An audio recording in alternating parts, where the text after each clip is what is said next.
নিলয় আলমগীরের সাথে বেশিরভাগ সময় আপনার সাথে দেখা যায়, তার সাথে আপনার সম্পর্ক কি?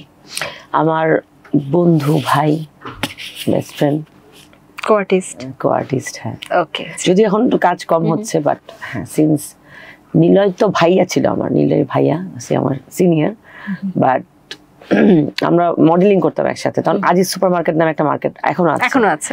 তখন হিউজ শোটের মডেলিং হতো, মানে ওইটা এখনকার জেনারেশন বুঝবে না, যারা আমাদের তখনকার generation. Photoshoot, billboard, it's a huge thing.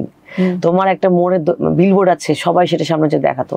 ওর 4টা বিলবোর্ড, ওর 5টা বিলবোর্ড, এই দোকানের সামনে একটা মার্কেটই ছিল পপুলার। হ্যাঁ, ওইটাও আছে, but billboard is the very fact তখনকার আমাদের স্টার্টিং এ। তো বিলবোর্ড অনেক শুট হতো, ফটোশুট ড্রেসের। তখন হচ্ছে আমার নিলয় ভাই, তখন ভাই বলতাম, ওর সাথে পরিচয়। অনেক দেখলাম যে খুব ফ্রেন্ডলি, আমিও আমার সাথে আন্ডারস্ট্যান্ডিংটা ভালো। পরে আমরা আস্তে আস্তে ফ্রেন্ড হলাম, কাজ শুরু করলাম।